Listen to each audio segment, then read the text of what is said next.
இந்த புதிய மாதத்தில் கொடுத்து, இந்த புதிய மாதத்தில் கூட முதலாம் வாரத்தின் முதல் நாளான நாளிலே கர்த்தருடைய பரிசுத்த பந்தியில் நாம் பங்கு பெற ஆண்டவரே எங்களை தகுதிப்படுத்துங்கப்பா, எங்களை தகுதிப்படுத்துங்கப்பா.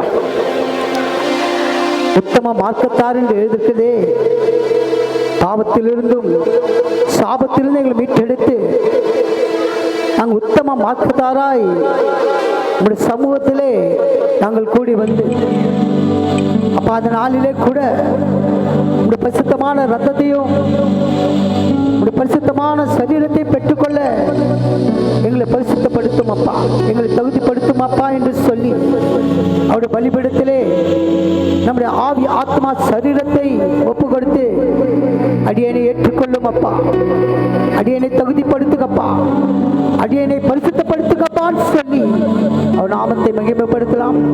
கர்த்தர் இந்த புதிய மாதத்திலே 8ஆம் மாதத்திலே அவர் கொடுத்த வாக்குத்தத்தின்படி நான் இந்த ஜனங்களுக்குள்ளே ஒரு அற்புதத்தையும் ஆச்சரியத்தையும் அதிசயத்தையும் உண்டாக்குவேன்னு சொல்லி இந்த மாதத்திலே வாக்குத்தத்தின்படி அவருக்கு நாம் கிருபையில வாழ்க்கையை கொடுக்க முடியாது, சாட்சியுள்ள வாழ்க்கையை ஏற்படுத்த முடியாது, அர்ப்பணிப்பின் வாழ்க்கையை நாம் அவரிடத்தில் அர்ப்பணிக்க முடியாது. ஒப்பு கொடுப்போம். கர்த்தர் பெரிய காரியங்களை செய்து அவர் நாமத்தை மகிமைப்படுத்திக் கொள்வார்கள். ஆமென். அல்லேலூயா. Thank you Jesus. பலிபீடத்தில் என்னை பரனே படைக்கின்றேனே இந்த வேலை, அடியேனை திரு சித்தம் போல ஆண்டு நடத்திடுவி, அடியேனை திரு சித்தம் போல ஆண்டு நடத்திடுவி, பலிபீடத்தில் என்னை பரனே படைக்கின்றேனே இந்த வேலை, அடியேனை திரு சித்தம் போல ஆண்டு நடத்திடுவி, கல்வாரியில் அன்பினையே கண்டு இறை தோரி வந்தேன், கல்வாரியில் அன்பினையே கண்டு இறை தோரி வந்தேன், கழுவும் திருரத்தாலே கருவிய இருதயத்தை, கழுவும் திருரத்தாலே கருவிய இருதயத்தை. Thank you Lord. அப்பா, இரண்டு எங்களாலே ஒன்று செய்ய இயலாதப்பா தகப்பன், பாவத்திலும் சாபத்திலும் அப்பா நாங்கள் மறித்து போயிருந்த ஆண்டவரே, அப்பா நாங்கள் பாவத்தில் மறித்து நீதிக்கு பிழைத்துக்கும்படியாய் அப்பா நாங்கள் ஆண்டவரே ஒரு சமூகத்தில் ஆர்வ கதிப்புடன் நாங்கள் ஆண்டவரே பாடி மகிழ்ந்திருக்கும்படியாய் எங்களுக்கு கொட்ட கிருபைகளுக்காய் ஸ்தோத்திரம் ஆண்டவரே. அப்பா எங்களை ஆண்டவரே எந்த பாவத்திலும் எந்த சாபமும் எங்களை ஆண்டவரே அப்பா எங்களுக்குள்ளே வராதபடி ஆண்டவரே நீர் பாதுகாத்து கொள்ள முடியாய், ரத்தத்தினால் எங்களை கழுவும்படியாய் ஒப்புக் கொடுக்கிறோம் ஆண்டவரே. எங்கள் ஆவி ஆத்மா சரீரத்தை ஒப்புக் கொடுக்கிறோம் ஆண்டவரே, ஒப்புக் கொடுக்கிறோம் அப்பா. ஓ ராமா ரீகரமா லீலா பக்கல பக்கலமா ஆமென். நீரென்று என்னாரே பாரில் ஏதும் நான் செய்திட இயலே, சேர்த்தீரே வழுவாது என்னை காத்து மக்கள் நீருத்தி, நீரென்று என்னாரே பாரில்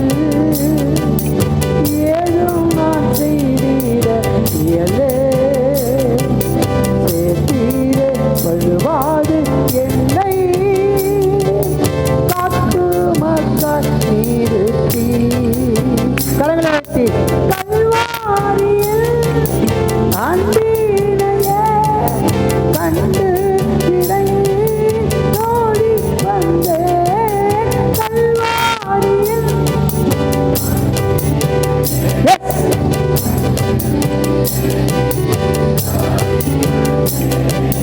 கழுவும் திருரத்தாலே ஆமென் கழுவிய இருதயத்தை இயேசுவே கழுவும் திருரத்தாலே கழுவிய இருதயத்தை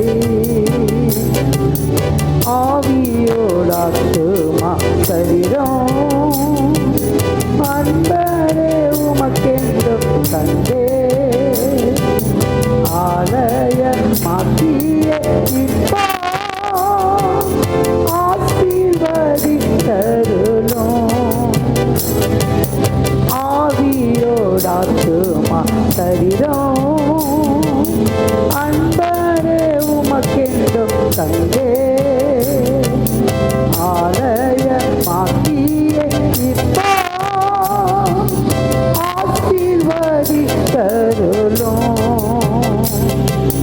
கல்வாரியில் அன்பினையே கண்டு இறங்கி ஓடி வந்தேன் கல்வாரியில்.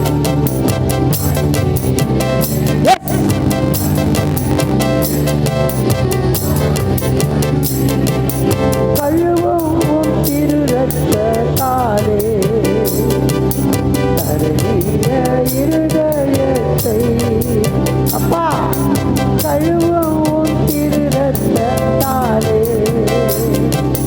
கழுவிய இருதயத்தை சுயமேல் தாமரா மாற சுத்தாவியே அனல் மூட்டும் ஜெயம் பெற்று மாமிசம் சாக தேவா அருள் செய்யுவி சுயமேல் தாமரா மாற சுத்தாவியே அனல் மூட்டும் ஜெயம் பெற்று மாமிசம் சாக தேவா அருள் செய்யுவி.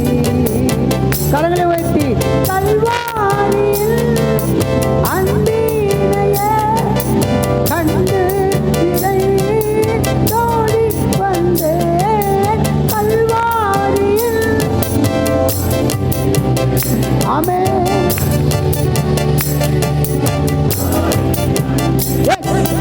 கழுவும் திருரத்தாலே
வேலை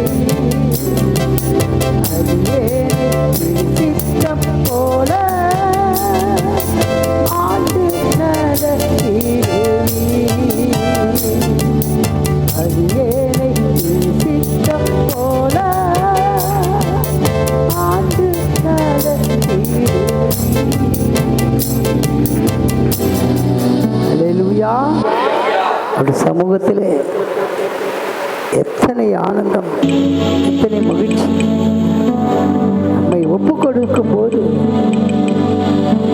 நம்முடைய சமாதானம் நதியை போல இருக்கும், நதியை போல.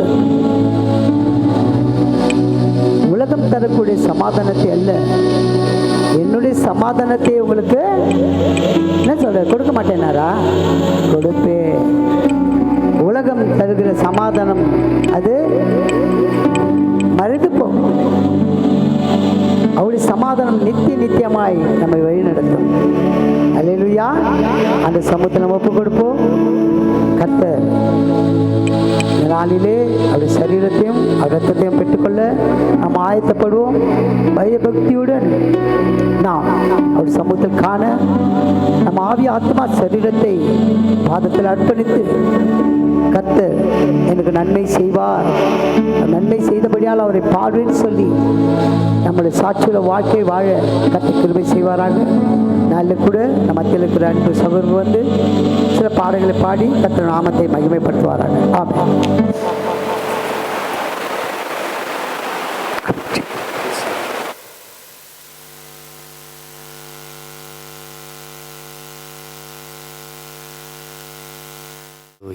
Jesus.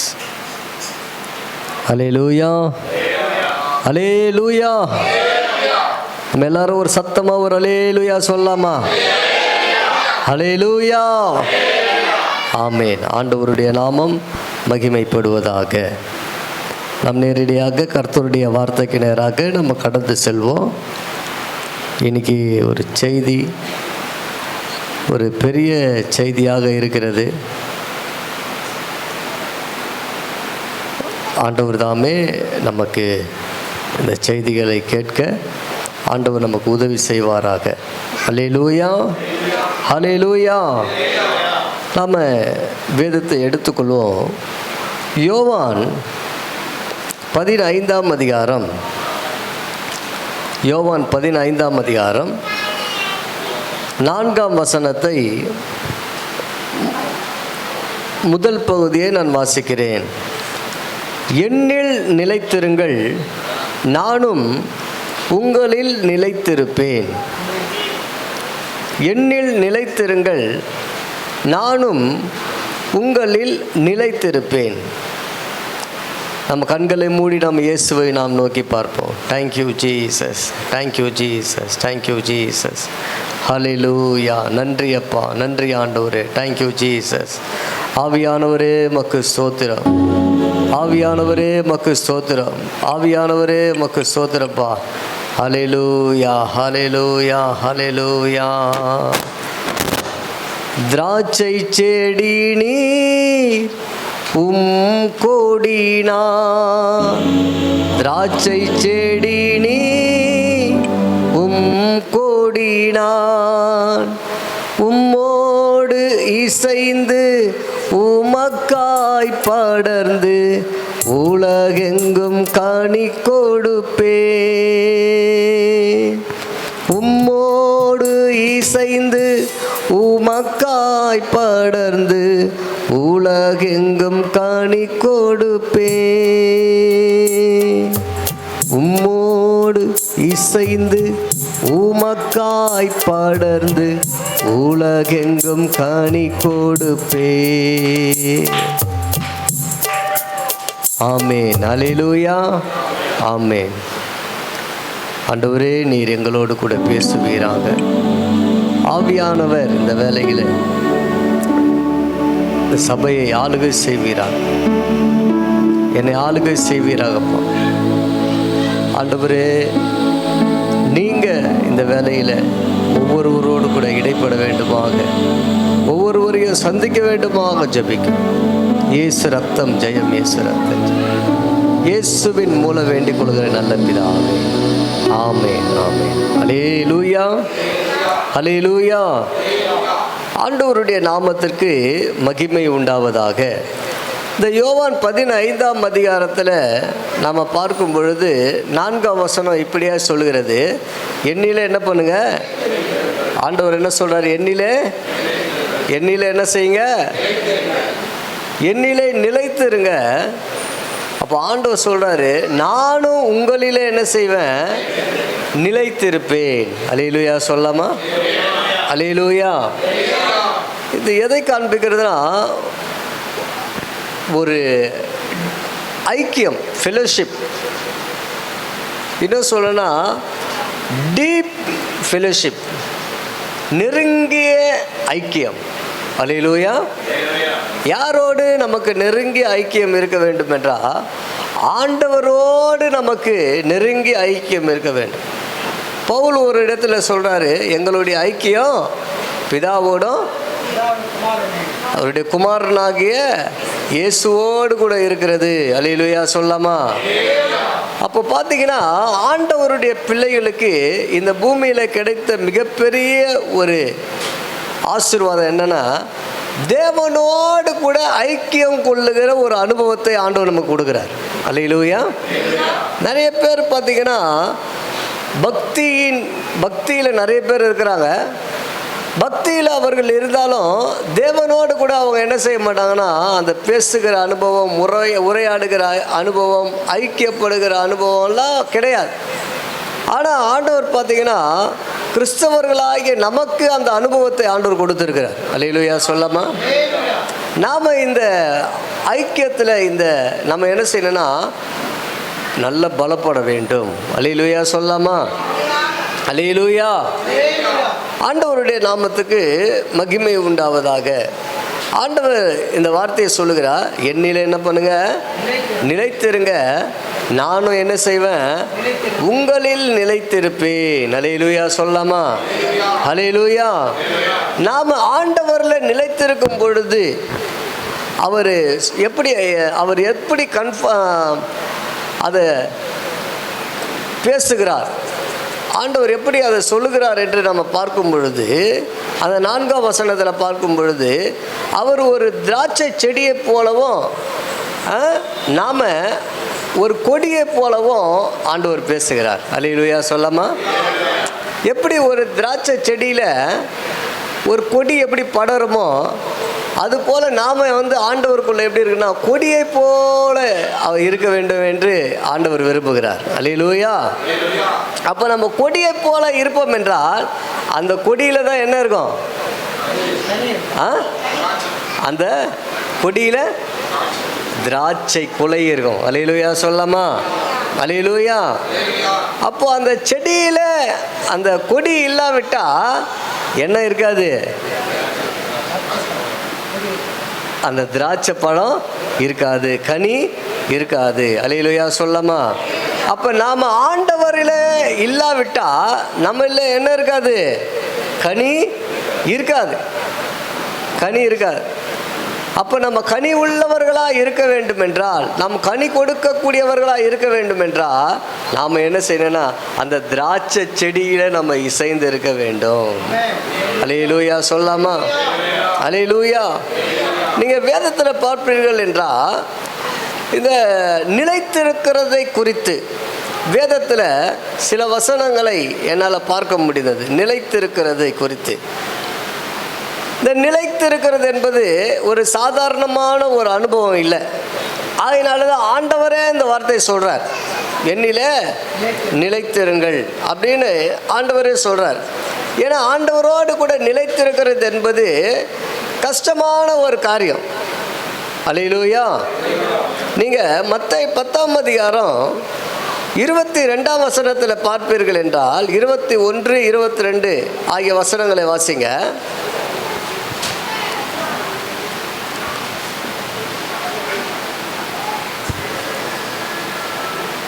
21, 22. மத்தேயு 10. சகோதரன் தன் சகோதரனையும், சகோதரன் தன் சகோதரனையும், தகப்பன் தன் பிள்ளையையும் தகப்பன் தன் பிள்ளையையும் மரணத்துக்கு ஒப்பு கொடுப்பார்கள். மரணத்திற்கு ஒப்பு கொடுப்பார்கள். பெற்றோருக்கு விரோதமாக பிள்ளைகள் எழும்பி பெற்றோருக்கு விரோதமாக பிள்ளைகள் எழும்பி அவர்களை கொலை செய்வார்கள். அவர்களை கொலை செய்வார்கள். என் நாமத்தின் நிமித்தம் என் நீங்கள் நாமத்தின் நிமித்தம் நீங்கள் எல்லாராலும் பகைக்கப்படுவீர்கள். எல்லாராலும் பகைக்கப்படுவீர்கள். முடிவு பரியந்தம் நிலைத்திருப்பவனே ரட்சிக்கப்படுவான். முடிவு பரியந்தம் நிலை நிற்பவனே ரட்சிக்கப்படுவான். அல்லேலூயா சொல்லாமா? ஆண்டவர் சொல்றாரு, என் நாமத்தின் நிமித்தம் நீங்க என்ன பண்ணுவீங்க? எல்லாராலும் பகைக்கப்படுவீர்கள். அல்லேலூயா சொல்லாமா? என் நாமத்தின் நிமித்தம் நீங்க எல்லாராலும் பகைக்கப்படுவீர்கள். அப்போ இந்த கிறிஸ்தவ வாழ்க்கை என்பது பார்த்தீங்கன்னா எல்லாரும் நம்மளை ஏற்றுக்கொள்ளக்கூடிய வாழ்க்கையாக மாத்திரமல்ல, எல்லாரும் நம்ம பகைக்கிற வாழ்க்கையாகவும் இருக்கும். அல்லேலூயா சொல்லாமா? இன்னைக்கு கிறிஸ்தவ உலகம் எப்படி போகுதுன்னா, எல்லாரும் நம்மளை ஏற்றுக்கொள்ளுகிறதை போல நம்ம போகணும்ன்ட்டு எதிர்பார்க்குது இல்லையா? கிறிஸ்தவ உலகம் அவங்க நம்மளை அக்செப்ட் பண்ணிக்கணும்பா, அவங்க நம்மளை ஏற்றுக்கொள்ளணும். மற்றவங்களுக்காக அவங்க என்ன பண்ணுறாங்க? தங்களை அலங்கரித்து கொள்கிறாங்க. அது என்னென்ன காரியங்கள்ல இருந்து நான் விரிவாக சொல்ல விரும்பலை. மற்றவங்களுக்காக என்ன பண்ணுறாங்க? அவங்க மற்றவங்களுக்காக அதை செய்யலை, இவங்களுக்காக தான் இருக்கிறாங்க. அது மற்றவங்களுக்காக செய்யலை. அது சொல்லும்போது என்ன பண்ணுறாங்கன்னா, மற்றவங்களை காட்டுறாங்க. அவங்களாம் ரட்சிக்கப்படணும் பிரதர், அவங்களாம் சபைக்கு வரணும் பிரதர் அப்படின்னு என்ன பண்ணுறாங்க? அவங்களுக்கு பிரியமாக நடக்கிறதை போல நடந்து கொள்கிறாங்க. ஆனால் உண்மையாக இயேசு சொல்லுகிறதை போல பார்ப்போம் என்றால், ஒருத்தங்க இயேசுவுக்கு பிரியமாய் நடப்பார்கள் என்றால், இயேசுவை பின்பற்றுவார்கள் என்றால், அவங்கள உலகம் என்ன செய்யும்? அவங்கள என்ன செய்யணும்? நீங்கள் எல்லாராலும் என்ன பண்ணப்படுவீங்க? பகைக்கப்படுவீங்க தான் சொல்லப்படுது. அல்லேலூயா சொல்லாமா?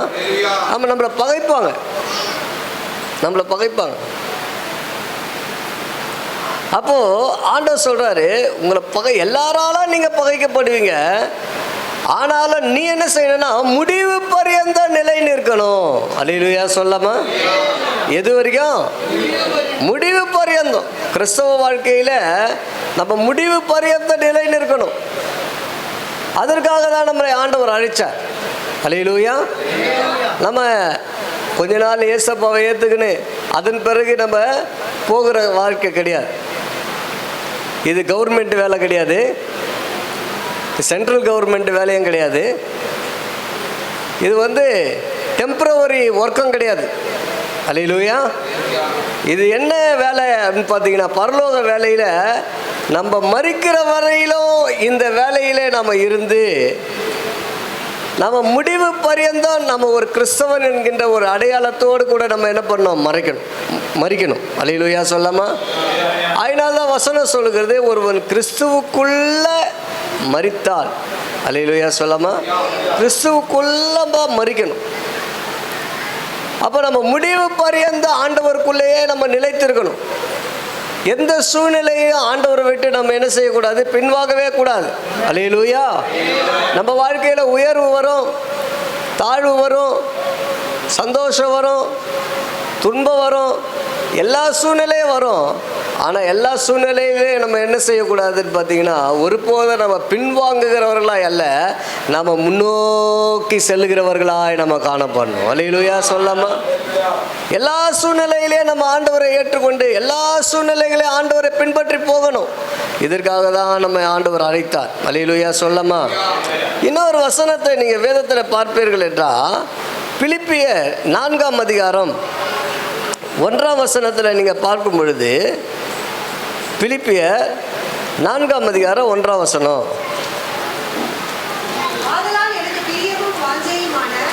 ஆதலால் எனக்கு பிரியமும் வாஞ்சையுமான சகோதரரே, எனக்கு சந்தோஷமும் கிரீடமும் ஆனவர்களே, பிரியமானவர்களே, இந்தபடியே கர்த்தருக்குள் நிலைத்திருங்கள். இந்தபடியே கர்த்தருக்குள்ள நீங்க என்ன பண்ணுங்க? நிலைத்திருங்கள். அல்லேலூயா சொல்லாமா? நீங்க கர்த்தருக்குள்ள என்ன செய்யணும்னா நிலைத்து நிற்கணும். அல்லேலூயா சொல்லாமா? ஆமா, நம்ம ஆவியை நம்ம நிலைத்து நிற்கணும்னா நம்ம ஆவியை நம்ம என்ன செய்யக்கூடாது? அவிழ்த்து போடக்கூடாது. அல்லேலூயா சொல்லாமா? நம்ம எந்த ஸ்பிரிட்டில் இருக்கிறோமோ அந்த ஸ்பிரிட்டை எல்லா இடங்களிலும் நம்ம காத்துக்கொள்ளணும். அல்லேலூயா சொல்லாமா? ஆமாம். நம்ம சபையில் ஆண்டவருடைய பிள்ளைகளாக இருந்து வீடுகளில் போயிட்டு ஆண்டவருடைய பிள்ளைகளாய் இல்லாமல் இருக்கக்கூடாது. வேலைகளிலே நம்ம ஆண்டவருடைய பிள்ளைகளாய் நம்ம காண்பிக்க வேண்டும். ஸ்கூல்லையே நம்ம ஆண்டவருடைய பிள்ளைகளாய் நம்ம காண்பிக்க வேண்டும். அல்லேலூயா சொல்லாமா? எல்லா இடங்களிலும் நம்ம ஆண்டவரை வெளிப்படுத்துகிறவர்களாய் காணப்பட வேண்டும். ஆண்டவரை நம்ம மகிமைப்படுத்துகிறவர்களாய் காணப்பட வேண்டும்.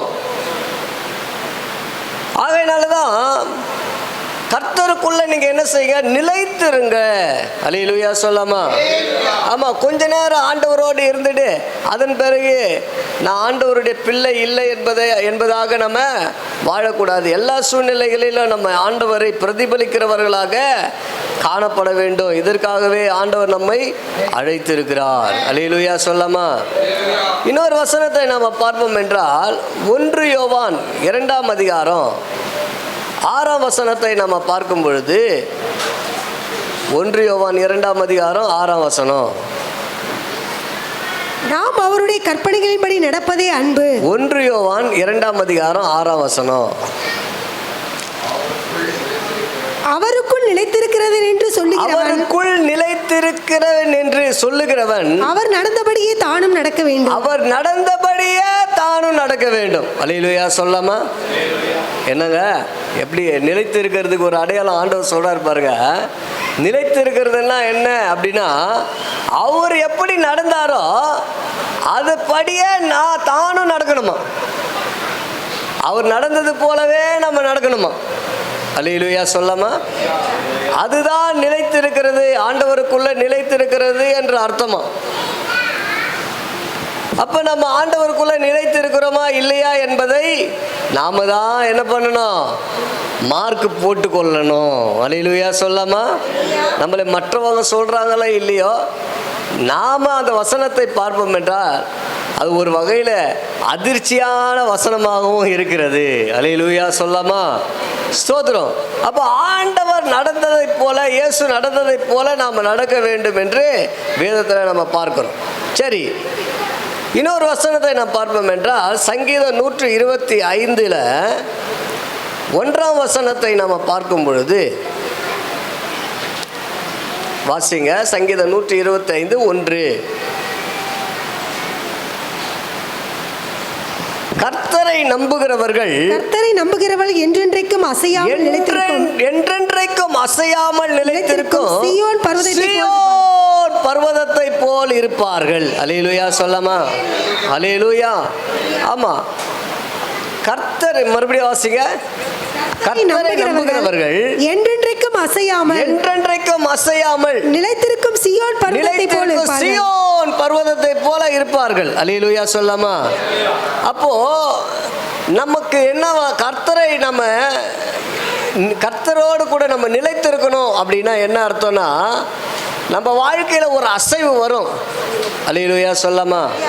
நம்ம படிக்கும் பொழுது ஒரு அசைவு வரும், வேலைக்கு போகிறப்போ ஒரு அசைவு வரும், நம்ம குடும்ப காரியங்களில் ஈடுபடும் போது ஒரு அசைவு வரும், நல்ல நிகழ்ச்சி கெட்ட காரியங்கள்லாம் வரும் பொழுது ஒரு அசைவு வரும். அல்லேலூயா சொல்லாமா?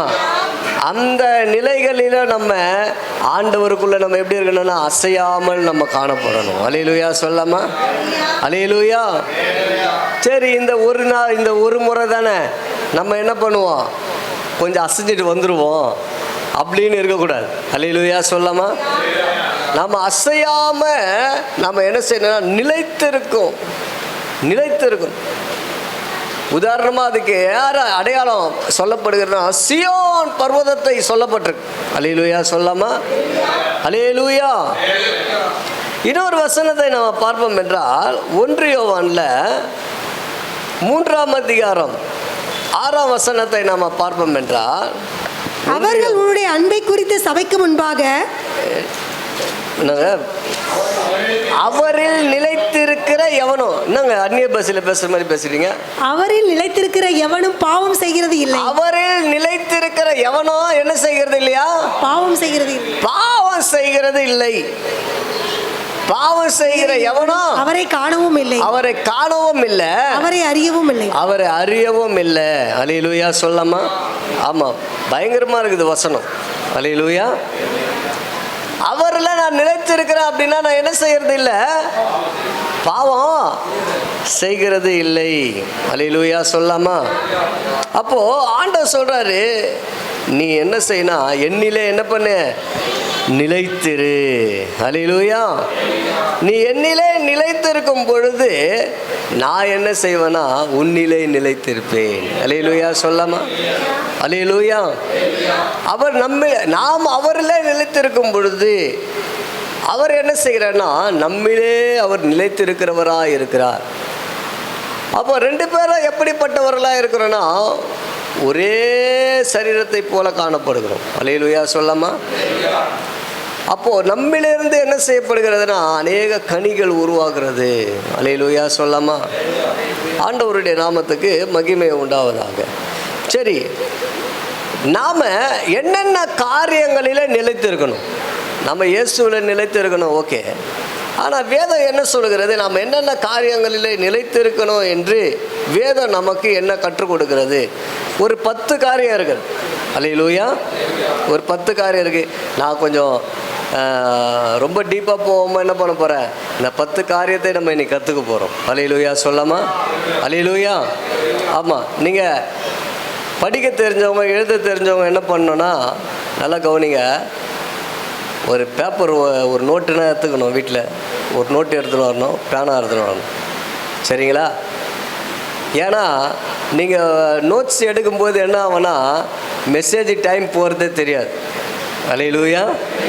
ஆமாம், நீங்கள் நோட்ஸ் எடுத்துக்கினே இருந்தீங்கன்னா இன்னும் கொஞ்சம் நேரம் மாதிரி தான் தெரியும். ஆனால் நீங்கள் நோட்ஸ் எடுக்காமல் கவனிச்சிங்கன்னே பார்த்துக்கினே இருந்தீங்கன்னு வச்சுக்கலாம், என்னப்பா இன்னும் முடிக்கவே மாட்டுறாரு அப்படி பார்த்துன்னு இருப்பீங்க. அல்லேலூயா. எப்போ தான் முடிப்பார் இவர், அந்த மாதிரி பார்த்துன்னு இருப்பீங்க. அல்லேலூயா.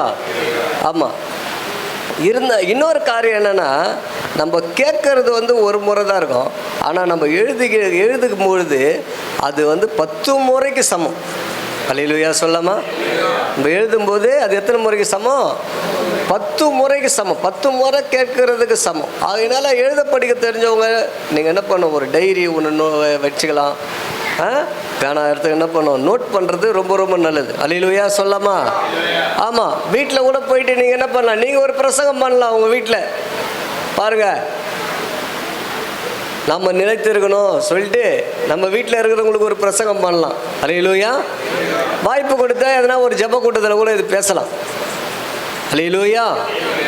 சரி, ஆண்டவருடைய நாமத்துக்கு மகிமை உண்டாவதாக. நாம் என்னென்ன காரியங்களில் நாம் நிலைத்திருக்க வேண்டும் எடுத்து வாசிக்கலாம். 2 தீமோத்தேயு புஸ்தகம் 3ஆம் அதிகாரம் 14ஆம் வசனத்தை வாசிங்க. 2 தீமோத்தேயு 3ஆம் அதிகாரம் 14ஆம் வசனம். நீ கற்று நிச்சயித்து கொண்டவைகளில், நீ கற்று நிச்சயித்து கொண்டவைகளில் நிலைத்திரு. நிலைத்திரு. அவைகளை இன்னாரிடத்தில் கற்றாய் என்று நீ அறிந்திருக்கிறதும் அல்லாமல், கிறிஸ்து இயேசுவை பற்றும் விசுவாசத்தினாலே உன்னை ரட்சிப்புக்கேற்ற ஞானமுள்ளவன் ஆக்கத்தக்க பரிசுத்த வேத எழுத்துக்களை நீ சிறுவயது முதல் அறிந்தவன் என்றும் உனக்கு தெரியும். ஆமென். அல்லேலூயா சொல்லாமா? அப்போ நீ கற்று நிச்சயித்து கொண்டவைகளில் நீ என்ன செய்யணும், நிலைத்திரு. அல்லேலூயா சொல்லாமா? நீ கற்று நிச்சயித்து கொண்டவைகளில் என்ன பண்ணு, நிலைத்திரு. நீங்கள் இங்கே பார்க்கும் பொழுது தீமோத்தேயுக்கு பவுல் சொல்கிறாரு, தீமோத்தேயு எப்படிப்பட்டவரா, இயேசுவை சிறு வயதிலிருந்தே அவர் என்ன செய்திருக்கிறார்னா, இயேசுவை குறித்து அவர் கேள்விப்பட்டிருக்கிறார். அல்லேலூயா. சிறு வயது முதல் கொண்டே அப்படின்னா நம்ம என்ன சொல்லலாம், சண்டே ஸ்கூல்ல இருந்து கூட நம்ம சொல்லலாம். அல்லேலூயா. அப்போ சிறு வயதிலிருந்தே தீமோத்தேயு என்ன பண்ணுறாருன்னா, வசனங்களில் அவர் பழக்கம் உள்ளவராக இருக்கிறார். காரணம் என்னன்னா, அவங்க ஃபேமிலி, அவங்க பாட்டியிலேருந்து யாராக இருக்கிறாங்க, ரட்சிக்கப்பட்டவர்களாக இருக்கிறாங்க. அப்போ ரட்சிக்கப்பட்டவர்களாக இருக்கிறதுனால இவர் எப்போதுலேருந்து கற்றுக்கொள்கிறார், இயேசுவை குறித்து சிறு வயதிலிருந்து கற்றுக்கொள்ளுகிறார். அப்போ சின்ன வயசுல இருந்தே நிறைய சொல்லி கொடுத்துருப்பாங்க இல்லையா? சின்ன வயசு சண்டே ஸ்கூல்ல இருந்தே நிறைய சொல்லி கொடுப்பாங்க. அப்படியே கதை மாதிரி சொல்லுவாங்க, நோவா கதை சொல்லி கொடுப்பாங்க, அது மாதிரி கோலியாத்து கதை சொல்லி கொடுப்பாங்க. இது போல் இயேசு கிறிஸ்துவை குறித்து கதைகள்லாம் சொல்லி கொடுப்பாங்க. அப்போ சின்ன வயசுல இருந்தே சொல்லி கொடுக்கும் பொழுது அவர் பெரிய வயசாயிட்டார், இப்போ வாலிபன் ஆகிட்டார். அவர் வேதத்தை குறித்து அநேக காரியங்களை அவர் அறிந்து கொண்டிருப்பார். அல்லேலூயா. அப்போ இவர் சொல்றாரு, நீ கற்று நிச்சயித்து கொண்டவைகளில் நீ என்ன செய்ய? நிலைத்திரு. அல்லேலூயா சொல்லாமா? ஆமா, நம்ம எங்க நிலைத்து இருக்கிறோம்? நோட்ஸே எடுக்க மாட்டோமே. அல்லேலூயா. நம்ம எங்க நிலைத்து இருக்கிறோம்? இந்த வார செய்தியை கேட்டோமா, அதோடைய டாட்டா பாய் பாய். அல்லேலூயா சொல்லாமா? டாட்டா பாய் பாய் தான். ஆனால் அப்போ நிலைத்து இருக்கணும்னா நம்ம என்னன்னா, அந்த செய்தி நம்ம இருதயத்தில் பதிய வேண்டும். அந்த செய்தியை நம்ம என்ன செய்யணும்னா, நாம் மெமரி பண்ணணும். அல்லேலூயா. அதை நாம் நினைவு கூறணும். கர்த்தருடைய நாமத்துக்கு மகிமை உண்டாவதாக. நீங்கள் 1 தீமோத்தேயு 4ஆம் அதிகாரம் 13ஆம் வசனத்திலிருந்து நீங்கள் பார்ப்பீர்கள் என்றால், வாசிங்க. நான் வருமளவும் வாசிக்கிறதிலும், பாருங்க, பவுல் சொல்றாரு, நான் வருமளவும் வாசிக்கிறதிலேயும் புத்தி சொல்லுகிறதிலேயும் உபதேசிக்கிறதிலும் ஜாக்கிரதையாயிரு. உபதேசம் பண்ணுகிறதிலேயும் நீங்க என்ன பண்ணுங்க? ஜாக்கிரதையா இருங்க. அல்லேலூயா சொல்லாமா? அப்புறம் படிங்க. மூப்பராகிய சங்கத்தார் உன்மேல் கைகளை வைத்த போது தீர்க்க தரிசனத்தினால் உனக்கு அளிக்கப்பட்ட வரத்தை பற்றி அசதியாயிராதே. நீ தேர்கிறது யாவருக்கும் விளங்கும்படி இவைகளையே சிந்தித்துக் கொண்டு இவைகளிலே நிலைத்திரு. என்ன செய்ய? நிலைத்திரு. 16. குறித்தும் உபதேசத்தை குறித்தும் எச்சரிக்கையாயிரு. உன்னை குறித்தும் உபதேசத்தை குறித்து எச்சரிக்கையாயிரு. இவைகளில் நிலை கொண்டிரு. இவைகளில் என்ன பண்ணு? நிலை கொண்டு இரு. இப்படி செய்வாயானால் உன்னையும் உன் உபதேசத்தை கேட்பவர்களையும் ரட்சித்துக் கொள்வாய். ஆமென். அல்லேலூயா சொல்லாமா? பாருங்க, தீமோத்தேயு இப்போ ஒரு சீஷனா இருக்கிறார். சீஷன் கிட்ட அவர் சொல்றாரு, நீங்களும் யார் தான்? இயேசுக்கு யார் தான்? சீஷர்கள் தான். நீங்க எல்லாரும் யார் தான்? சீஷர்கள் தான். அல்லேலூயா சொல்லாமா? அப்போ இந்த சீஷர்களுடைய கடமையில முக்கியமான கடமை என்ன பண்ணணுமா? வேதத்தை நம்ம என்ன பண்ணணும்? வாசிக்கணும். வேதத்தை வாசித்து நம்ம என்ன செய்யணும்னா, அந்த வேதத்திலிருந்து மற்றவங்களுக்கு புத்தி சொல்லணும். மற்றவங்களுக்கு என்ன சொல்லணும்னா, உபதேசம் பண்ணணும். அப்போ நம்ம அது மாத்திரம் இல்லை, 15ஆம் வசனத்தில் நாம தேறணும். நம்ம எப்படிப்பட்டவங்களா இருக்கணும்? தேறணும். வசனங்கள்ல நம்ம தேறணும். அப்படியே இருக்கக்கூடாது.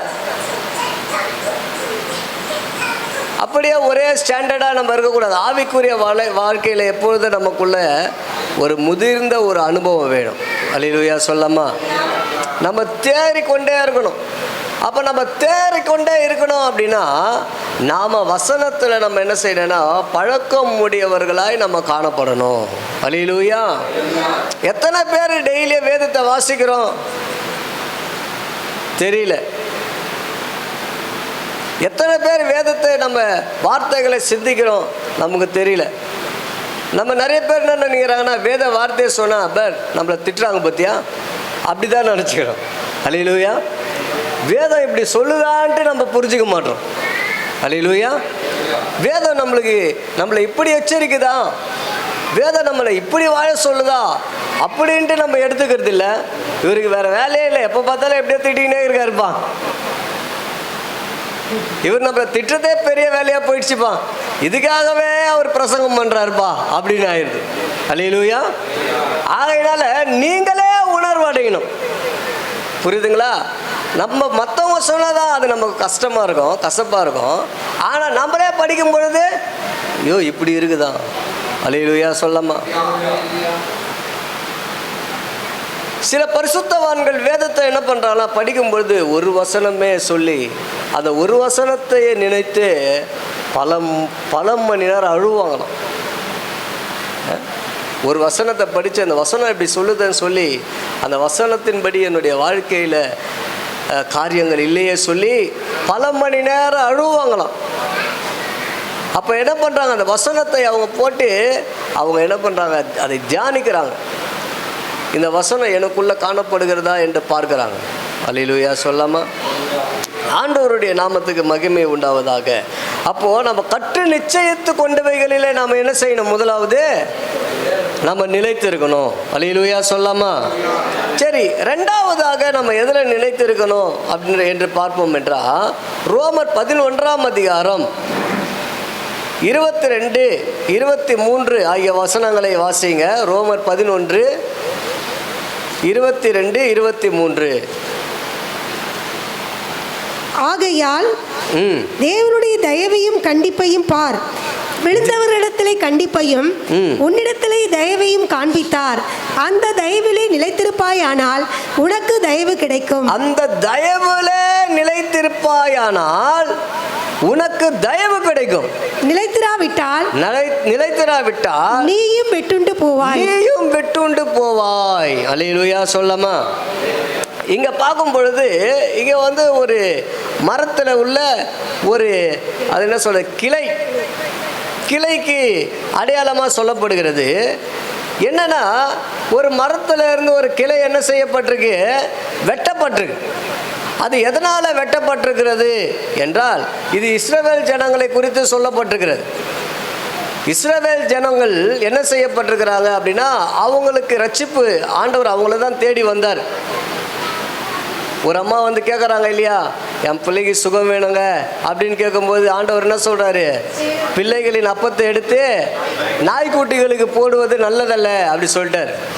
நான் யாருக்காக வந்தேன்னு சொன்னார்? காணாமல் போன ஆடுகளாகிய இஸ்ரவேல் ஜனத்துக்காக வந்தேன் அப்படின்னு சொன்னார். ஆனால் அந்த அம்மா என்ன சொன்னாங்க? சரிதான் ஆண்டவரே, ஆனாலும் நாய்க்குட்டிகள் என்ன சொல் மேஜையிலிருந்து விழுகிறத துணிக்கைகளை நாய்க்குட்டிகள் தின்னுமே அப்படின்னு சொன்ன கேட்டாங்க. அப்போது உடனே அவங்க விசுவாச ஆண்டவர் பார்த்தார். அல்லேலூயா சொல்லாமா? அது போல தான் இஸ்ரவேலர்கள் என்ன பண்ணல, ஆண்டவரை ஏற்றுக்கொள்ளாததுனால புறஜாதியாருக்கு என்ன செய்யப்பட்டது? ரட்சிப்பு வந்தது. அப்போ இங்கே சொல்லப்படும் பொழுது அதை தான் ஆண்டவர் இங்கே சொல்கிறாரு. இங்கே என்ன நடக்குதுன்னு பார்த்தீங்கன்னா, அவங்க வெட்டப்பட்டாங்கப்பா, நீ என்ன செய்யப்பட்டிருக்கிற? ஒட்ட வைக்கப்பட்டிருக்கிற. அல்லேலூயா சொல்லாமா? அல்லேலூயா சொல்லாமா? அதுதான் நாங்கள் பார்க்குறோன்னா 19ஆம் வசனம் வாசிங்க. நான் ஒட்ட வைக்கப்படுவதற்கு அந்த கிளைகள் முறித்து போடப்பட்டது சொல்லுகிறாயே. அப்ப பார்த்தனா அது வந்து கிளை, அது மரத்திலிருந்து வந்த கிளை. ஆனா ஆண்டவர் என்ன பண்ணிட்டாருன்னா, அதை வெட்டிட்டு நம்ம என்ன பண்ணாருன்னா ஒட்ட வச்சிருக்கிறார். அல்லேலூயா சொல்லாமா?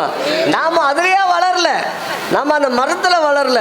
ஆனா ஆண்டவர் நம்மள என்ன பண்ணாரு? புறஜாதியாரா எதோ நம்ம பார்த்து எதையோ வணங்கி கொண்டு எப்படியோ நம்ம இருந்த நம்ம என்ன செய்தார்னா, ஆண்டவர் என்ன பண்ணிட்டாருன்னா நம்மளை ஒட்ட வச்சிட்டார். அல்லேலூயா சொல்லாமா? அப்ப கிளையே வெட்டிட்டாரு. ஒட்ட வச்சது முக்கியமா, கிளை முக்கியமா? கிளை தாங்க முக்கியம். அல்லேலூயா. மரத்துல வளர்ற கிளை தான் முக்கியம். ஆனா அதையே வெட்டிட்டு என்ன பண்ணிட்டாரு? ஒரு ஜாயிண்ட் பீஸ் எடுத்து வச்சிட்டாரு. அல்லேலூயா சொல்லாமா? அப்ப பாத்தீங்கன்னா முக்கியமானதையே வெட்டிட்டாரு. ஆனால் நம்மை பார்த்தீங்கன்னா அவருடைய தயவுனால நம்ம என்ன செய்துட்டாரு? அதில் ஒட்ட வச்சுட்டாரு. அல்லேலூயா சொல்லாமா? சொல்லிட்டு சொல்றாரு, நீ இந்த தயவுல நீ என்ன பண்ணு? நிலைத்திரு. அல்லேலூயா சொல்லாமா? உன் மேல காட்டப்பட்ட அந்த தயவு, உன் மேல காட்டப்பட்ட அந்த இரக்கம், உன் மேல காட்டப்பட்ட அந்த அன்புல நீ என்ன செய்யணும்? நிலைத்து கொண்டு இரு. அல்லேலூயா சொல்லாமா? நமக்கு கிடைத்த இந்த வாழ்க்கையை நம்ம என்ன செய்யணும்னா, நம்ம நினைத்து ஆண்டவர் நமக்கு இந்த தயவு கொடுத்தாரு. அல்லேலூயா சொல்லாமா? இந்த ரட்சிப்பு இந்த உலகத்தில் நம்ம தேசத்திலே எடுத்துக்கொள்ள, நம்ம தேசத்தில் எவ்வளவோ மக்கள் இருக்கிறாங்க. 140 கோடி மக்கள் என்று சுமாராக சொல்லப்படுகிறது. நம்ம தமிழ்நாட்டில் பார்க்கும்போது 8 கோடி மக்கள்னு சொல்லப்படுது. ஆனால் எவ்வளோ பேர் பேருக்கு கிடைக்காத ரட்சிப்பு, கோடிக்கணக்கான மக்களுக்கு கிடைக்காத ரட்சிப்பு யாருக்கு கிடைச்சிருக்கு? எனக்கு கிடைச்சிருக்கு. பெரிய பெரிய கோடீஸ்வரனுக்கு கிடைக்காத ரட்சிப்பு யாருக்கு கிடைக்கு? எனக்கு கிடைச்சிருக்கு. பெரிய பெரிய பக்திமான்களுக்கு கிடைக்காத ரட்சிப்பு யாருக்கு கிடைச்சிருக்கு? எனக்கு கிடைச்சிருக்கு. அப்போ இந்த தயவை நம்ம நினைத்து அந்த தயவுல நம்ம நிலைத்து இருக்க வேண்டும். அல்லேலூயா சொல்லமா? அப்போ அடுத்ததா ஆண்டவர் என்ன சொல்றாருன்னா, நீ எங்க நிலைத்திருக்க, எதுல நிலைத்திருக்க வேண்டும் என்று ஆண்டவர் சொல்லுகிறார் என்றால், சங்கீதம் 23:6 வாசிங்க. சங்கீதம் 23:6.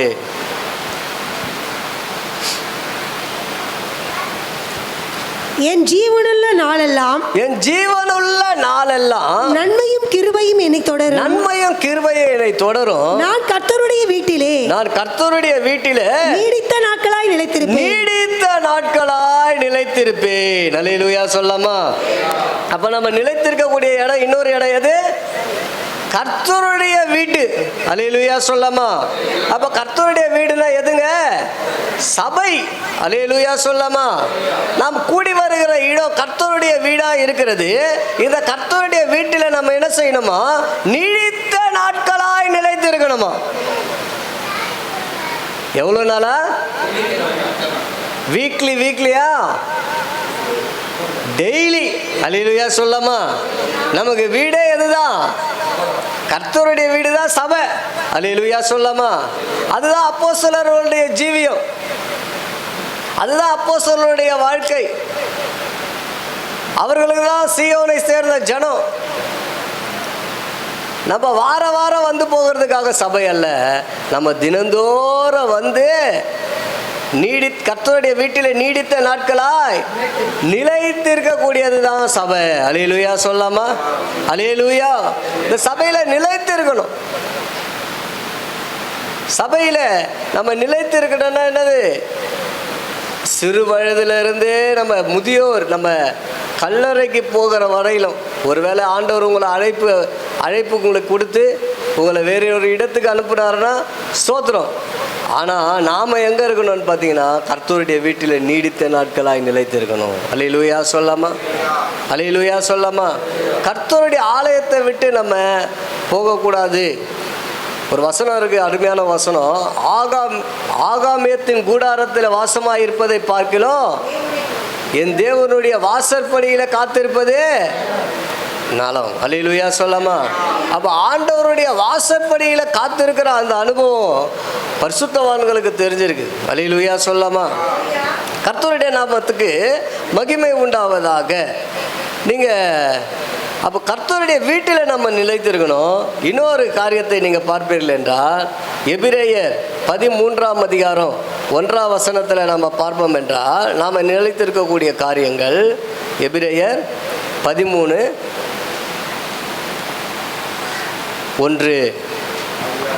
சகோதர சிநேகம் நிலைத்திருக்க கடவது. சகோதர சிநேகம் நிலைத்திருக்க கடவது. என்ன செய்யப்பட கடவுதா? நிலைத்திருக்க கடவுது. நிலைத்திருக்க கடவுது. அல்லேலூயா சொல்லாமா? அப்போ சகோதர சிநேகத்தில் நம்ம என்ன செய்யணும்?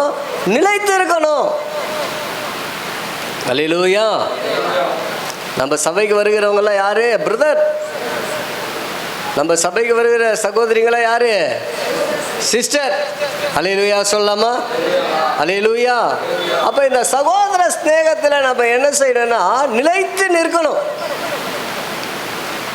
அப்ப நிலைத்து நிற்கணும்னா நம்ம கிட்ட என்ன இருக்கக்கூடாது? நம்ம சண்டை போட்டு இருக்கக்கூடாதுன்னு அர்த்தம். அல்லேலூயா சொல்லாமா? நாம ஒருத்தருக்கு விரோதமாக ஒருத்தர் பேசிக்கின்னு இருக்கணும் என்று அப்படி வாழக்கூடாது. அல்லேலூயா. நமக்குள்ள இந்த சகோதர ஸ்நேகம் என்பது நிலைத்து நிற்கணும். அப்போ எப்படி நிலைத்து நிற்க முடியும்? சகோதரர்கள் எப்படி வாசம் பண்ணணுமா? ஒருமித்து வாசம் பண்ணுவது எத்தனை இன்பமோ எத்தனை நன்மையுமா இருக்கிறது. அல்லேலூயா சொல்லாமா? அப்போ சகோதரர்கள் ஒருமித்து வாசம் பண்ணணும். அப்போ சகோதரர்கள் தான் ஒருமித்து வாசம் பண்ணாங்க. நாங்கள் எப்படி வேணாலும் இருக்கலாம் அப்படின்னு அர்த்தமா? சகோதரிங்களுக்கு நமக்குள்ளேயும் ஒரு ஒன்னஸ் வேணும். அல்லேலூயா சொல்லாமா? ஒரு ஐக்கியம் வேண்டும். அப்போ நம்ம ஐக்கியமாக நம்ம இருக்கும் பொழுது ஆண்டவர் நம்மை ஆசீர்வதிப்பார். அல்லேலூயா சொல்லாமா? இந்த சகோதர ஸ்நேகத்தை குறித்து, அன்பை குறித்து நம்ம ஆராதனையிலேயே நம்ம பேச கேட்டோம். அல்லேலூயா. ஆமாம், அன்பு குறித்து பாஸ்டர் அவர்கள் ஆராதனை நடத்தும் போது அந்த அன்புன்னு சொல்லி நடத்தினார். அல்லேலூயா. அப்போ இந்த சகோதர ஸ்நேகத்தில் இந்த அன்பு என்பது மிகவும் முக்கியமான ஒன்றாக காணப்படுகிறது. அல்லேலூயா.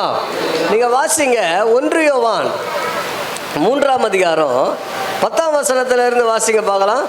1 யோவான் 3ஆம் அதிகாரம் 10ஆம் வசனத்திலிருந்து. இதனாலே தேவனுடைய பிள்ளைகள் இன்னார் என்றும், இதனாலே தேவனுடைய பிள்ளைகள் இன்னார் என்றும், பிசாசின் பிள்ளைகள் இன்னார் என்றும், பிசாசின் பிள்ளைகள் இன்னார் என்றும் வெளிப்படும். நீதியை செய்யாமலும் தன் சகோதரனில் அன்பு கூறாமலும் இருக்கிற எவனும் தேவனால் உண்டானவன் அல்ல.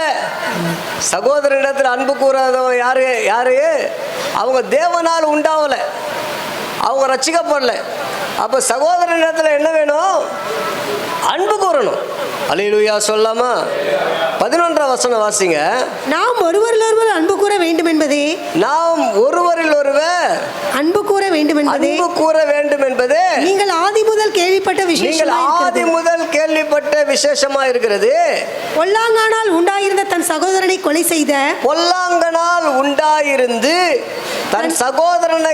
செய்த காயினை போல இருக்க வேண்டாம். அவன் எது நிமித்தம் அவனை கொலை செய்தான்? தன் கிரியைகள் பொல்லாதவைகளும் தன் சகோதரனுடைய கிரியைகள் நீதியுள்ளதுமாய் இருந்தது நிமித்தம் தானே. என் சகோதரரே, உலகம் உங்களை பகைத்தால் ஆச்சரியப்படாதிருங்கள். எல்லாரும் ஒரு அல்லேலூயா சொல்லாமா? அல்லேலூயா சொல்லாமா? அப்படியே 15ஆம் வசனத்துக்கு போங்க. 15ஆம் வசனத்துக்கு. தன் சகோதரனை பகைக்கிற எவனும் 14 படி. நாம் சகோதரனிடத்தில் அன்பு கூறுகிறபடியால் மரணத்தை விட்டு நீங்கி ஜீவனுக்கு உட்பட்டிருக்கிறோம் என்று. பாருங்க, சகோதரனிடத்தில் நம்ம அன்பு கூர்ந்தாலே நம்ம யாரா இருக்கிறோமா? மரணத்தை விட்டு நீங்கி ஜீவனுக்கு உட்பட்டு இருக்கிறோமா? அல்லேலூயா. அதுக்கப்புறம் வாசிங்க. சகோதரனிடத்தில் அன்பு கூறாதவன் மரணத்திலே நிலை கொண்டு இருக்கிறான். தன் சகோதரனை பகைக்கிற எவனும் மனுஷ கொலைபாதகன் எவனோ அவனுக்குள் நித்திய ஜீவன் நிலைத்திராது என்று அறிவீர்கள். அல்லேலூயா சொல்லாமா? அல்லேலூயா. 16ஆம் வாசிங்க. அவர் தம்முடைய ஜீவனை, இயேசு அவருடைய ஜீவனை நமக்காக கொடுத்ததினாலே அன்பு என்னதென்று அறிந்திருக்கிறோம். அப்ப அன்புனா என்னது? ஜீவனையே கொடுக்கிறது தான் அன்பு. அல்லேலூயா சொல்லாமா? நாமும் சகோதரருக்காக ஜீவனை கொடுக்க கடனாளிகளாய் இருக்கிறோம். என்ன கொடுக்கணும்? ஜீவனையே கொடுக்கணும். அல்லேலூயா சொல்லாமா? நம்ம சகோதரருக்காக என்ன கொடுக்கணும்? ஜீவனையா கொடுக்கணுமா? அதுதான் அன்பு என்று சொல்லப்படுகிறது. அந்த அன்பு யாரிடத்தில் காணப்பட்டது என்பது எங்க 16ஆவது வசனத்தில் சொல்லப்பட்டிருக்கிறது. இயேசுவினிடத்தில் காணப்பட்டது. அல்லேலூயா சொல்லாமா? இயேசு என்ன செய்தார்னா அந்த ஜீவனை என்ன பண்ணாரு? நமக்காக அவர் கொடுத்தார். கர்த்தருடைய நாமத்துக்கு மகிமை உண்டாவதாக. அப்போ நம்ம பார்த்தோம், சகோதர ஸ்நேகத்தில் நம்ம என்ன செய்ய வேண்டும்? நிலைத்திருக்க வேண்டும். அல்லேலூயா சொல்லாமா? அடுத்ததாக நம்ம பார்க்கும் பொழுது 1 யோவான் 4ஆம் அதிகாரம் 15, 16 ஆகிய வசனங்களை வாசிங்க. இயேசுவானவர் தேவனுடைய குமாரன் என்று அறிக்கை பண்ணுகிறவன் எவனோ அவனில் தேவன் நிலைத்திருக்கிறார். அவனும் தேவனில் நிலைத்திருக்கிறான். அல்லேலூயா சொல்லாமா? அப்போ தேவனிலே என்ன பண்றது? நிலைத்திருக்கிறது. அல்லேலூயா சொல்லாமா? சகோதரனிலே நிலைத்திருக்கிறது ஒரு அனுபவம். அடுத்ததா பார்க்கும்போது தேவனிலே நிலைத்திருக்கிறது. ஆண்டவர் பாருங்க, ஒரு ஜெபம் ஒன்று பண்ணுவார். என்ன ஜெபம்னா, ஆண்டவரே, நான் உம்மிலையும் நீர் என்னிலையும் இருக்கிறீர். நீர் எனக்கு எப்போது என்ன பண்ணுகிறீர்? செவி கொடுக்கிறீர். நீர் எப்போது செவி கொடுக்கிறீர் என்பதை இந்த ஜனங்கள் எல்லாம் பார்க்கும்படி கிரியை செய்யும். அல்லேலூயா சொல்லாமா? அல்லேலூயா. அப்போ ஆண்டவர் இயேசு கிறிஸ்து தேவனோடு கூட என்ன பண்ணாரு? தேவனிலே அவர் நிலைத்து இருக்கிறார். அல்லேலூயா சொல்லாமா? நாம கூட என்ன செய்யணும்னா தேவனோடு கூட அந்த நிலைத்து இருக்கிற அந்த அனுபவத்தில் வேணும். சகோதர ஸ்நேகத்தில் நம்ம என்ன பண்ணோம்? கட்டப்பட வேண்டும். தேவ ஐக்கியத்தில் நம்ம என்ன பண்ண வேண்டும்? நிலைத்திருக்க வேண்டும். அல்லேலூயா சொல்லாமா? அல்லேலூயா. அடுத்ததாக நம்ம பார்க்கும் பொழுது யோவான் 8ஆம் அதிகாரம் 31ஆம் வசனத்தை வாசிங்க. யோவான் 8:31.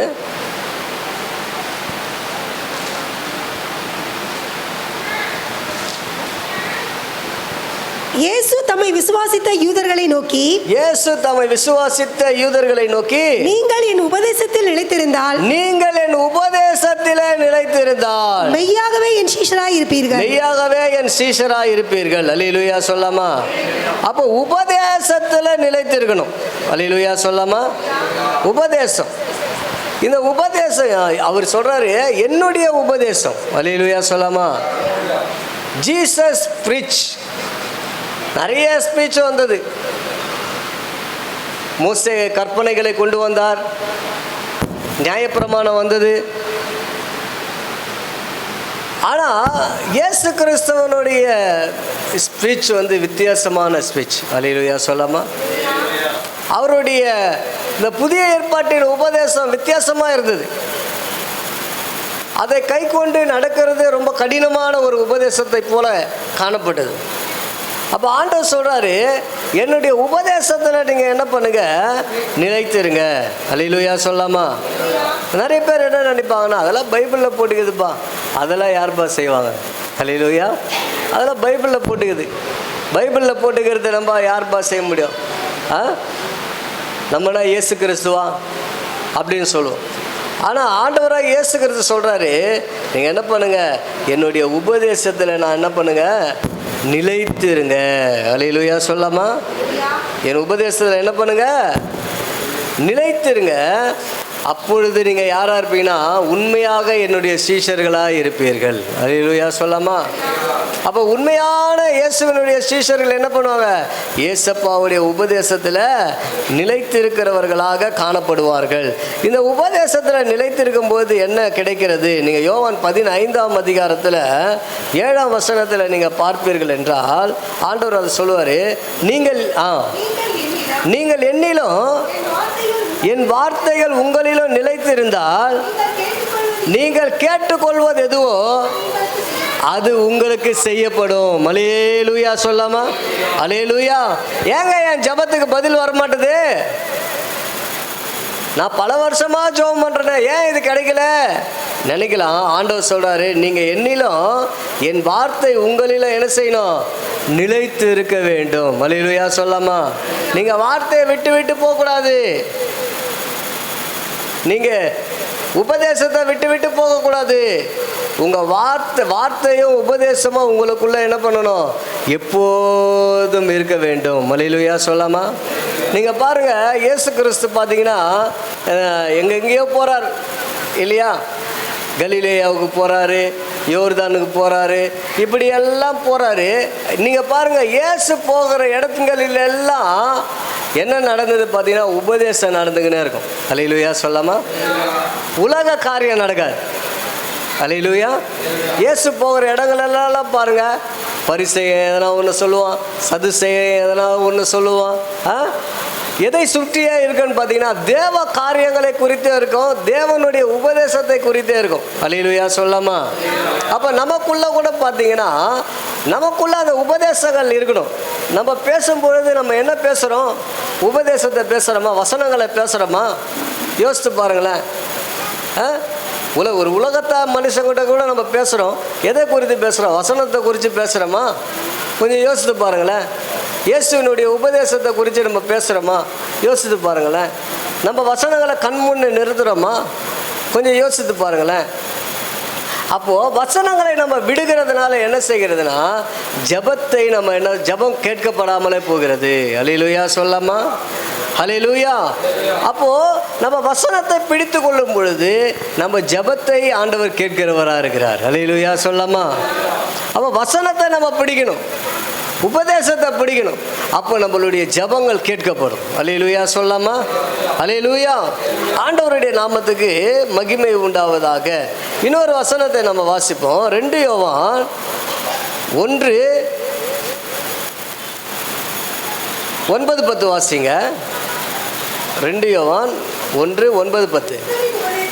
கிறிஸ்துவின் உபதேசத்தில் நிலைத்திராம மீறி நடக்கிற எவனோ தேவனை உடையவன் அல்ல. கிறிஸ்துவின் உபதேசத்தில் நிலைத்திருக்கிறவனோ பிதாவையும் குமாரனையும் உடையவனாய் இருக்கிறான். ஒருவன் உங்களிடத்துல வந்து இந்த உபதேசத்தை கொண்டு வராமல் இருந்தால் அவனை உங்கள் வீட்டிலே ஏற்றுக்கொள்ளாமலோ அவனுக்கு வாழ்த்துதல் சொல்லாமலோ இருங்கள். அல்லேலூயா சொல்லாமா? அல்லேலூயா சொல்லாமா? அப்ப எப்படிப்பட்ட உபதேசம்? கிறிஸ்துவினுடைய உபதேசத்துல என்ன பண்ணும்? உபதேசிக்கிறவர்களை இதை என்ன செய்யுங்க, உங்க வீட்டில் நீங்க ஏற்றுக்கொள்ளுங்க. ஒருவன் உங்களிடத்தில் வந்து இந்த உபதேசத்தை கொண்டு வராமல் இருந்தால் நீங்கள் என்ன பண்ணாதீங்க, அவங்கள உங்கள் வீட்டில் கூட சேர்த்துக்காதீங்கன்னு சொல்லப்படுது. அல்லேலூயா சொல்லாமா? அல்லேலூயா. ஏன்னா நம்ம வீட்டில் வந்து கதை பேசுகிறவங்களாம் வருவாங்க, நம்மளை தேடின்னு வருவாங்க. குறை சொல்லுகிறவங்க, புறம் பேசுகிறவர்கள்லாம் வருவாங்க. ஆனால் உபதேசம் பண்ணுகிறவர்களை நீங்கள் சேர்த்துக்கொள்ளணும். அல்லேலூயா சொல்லாமா? வசனத்தை பேசுகிறவர்களை நீங்கள் சேர்த்துக்கொள்ளணும். அவங்களோடு கூட உங்களுடைய ஐக்கியம் காணப்படணும். ஒரு தேவ பிள்ளையினுடைய ஐக்கியம் யாரோடு இருக்கணும்? தேவ பிள்ளைகளோடு தான் இருக்கணும். அல்லேலூயா சொல்லாமா? வசனத்தை பேசுகிறவர்களோடு உங்களுடைய ஐக்கியம் வளரட்டும். வீண் வார்த்தை பேசுகிறவர்களோடு உங்கள் ஐக்கியத்தை நீங்கள் என்ன பண்ணுங்க, கட் பண்ணுங்க. வீணான வார்த்தைகளை பேசுகிற கட் பண்ணுங்க. வசனத்தை பேசுகிறவர்களோடு உங்களுடைய ஐக்கியம் அதிகமாக காணப்படட்டும். அல்லேலூயா சொல்லாமா? சரி, அடுத்ததாக நம்ம பார்ப்போம் என்றால் நாம் எதில் நிலைத்திருக்க வேண்டும்? விசுவாசத்தில் நிலைத்திருக்கணும். வாசிங்க அப்போஸ்தலர் நடபடிகள் 14ஆம் அதிகாரம் 22ஆம் வசனத்தை வாசிங்க. அப்போஸ்தலர் நடபடிகள் 14:22.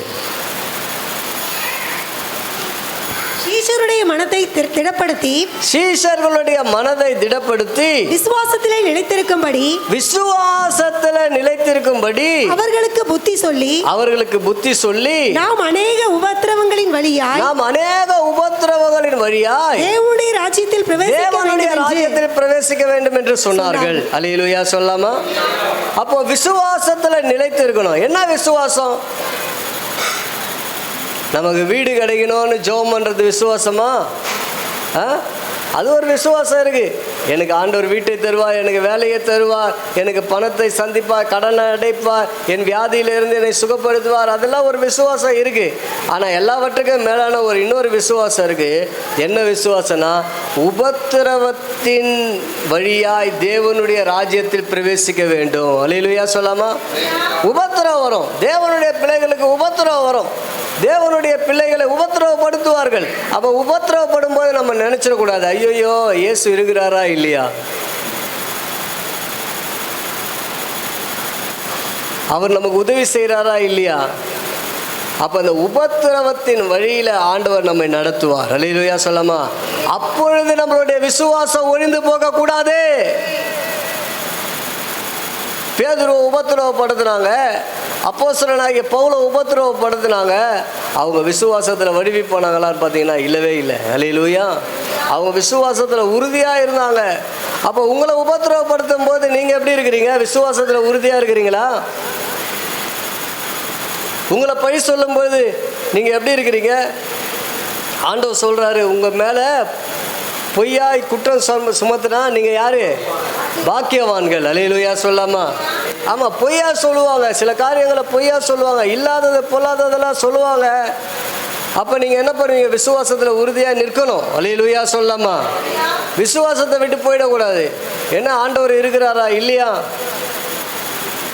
ஆண்டவர் இருந்தால் ஏன் இதெல்லாம் நடக்குது? அப்போ அந்த எண்ணங்கள் நம்ம விட்டு என்ன செய்யக்கூடாது? அந்த எண்ணங்கள் நமக்கு வரக்கூடாது. அல்லேலூயா சொல்லாமா? இன்னும் நான் அதுக்கு விரிவாக போல அடுத்ததாக நம்ம பார்க்கும் பொழுது சில வசனங்களை மாத்திரம் அப்படியே மேலோட்டமாக சொல்லிட்டு நான் முடிக்கிறேன். 1 கொரிந்தியர் 7ஆம் அதிகாரம் 20-21 வாசிங்க. 1 கொரிந்தியர் 7:20-21.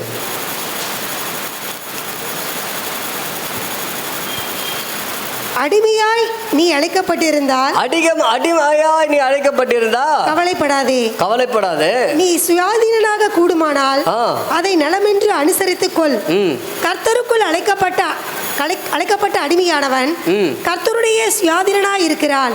அப்படியே அழைக்கப்பட்ட 20ஆம் வசனம், 7ஆம் அதிகாரம் 20ஆம் வசனம்.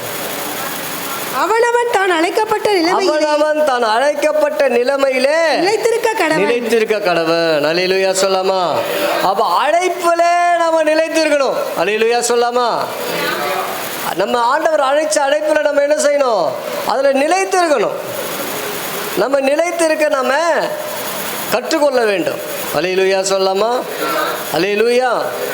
ஆண்டவருடைய நாமத்துக்கு மகிமை உண்டாகட்டும். அப்போ நமக்கு என்ன அழைப்பு ஆண்டவர் கொடுத்துருக்கிறாரு? இங்கே அடுத்ததாக சொல்லப்படுற அடிமையாக நீ அழைக்கப்பட்டிருந்தால் கவலைப்படாத. அல்லேலூயா சொல்லாமா? நீ அடிமையாக அழைக்கப்பட்டிருக்கிறியா? கவலைப்படாத. நீ சுயாதீனனாக கூடுமானால் அதை நலமென்று அனுசரித்துக்கொள். சில வேளையில் ஒரு அடிமையாக போக வேண்டிய சூழ்நிலை வரும், அடிமை நிலைமை வரும். என்ன இயேசுவை ஏற்றுக்கொண்ட பிறகு அடிமை நிலைமை வருமா? ஆமாம், சபையில் கூட ஒரு அடிமை நிலைமை வரும். நம்ம என்ன செய்யணும்? ஏற்றுக்கொள்ளணும். இன்னைக்கு சபையில் தாழ்த்துக்கிற நிலைமை இல்லாமல் போகுது. மைக்கு கொடுத்தா தான் ஒரு சந்தோஷமே வருது பாருங்க. அல்லேலூயா. ஜெபம் கொடுத்தா தான் ஒரு சந்தோஷமே வருது. மைக்கை பிடிங்க பாருங்க,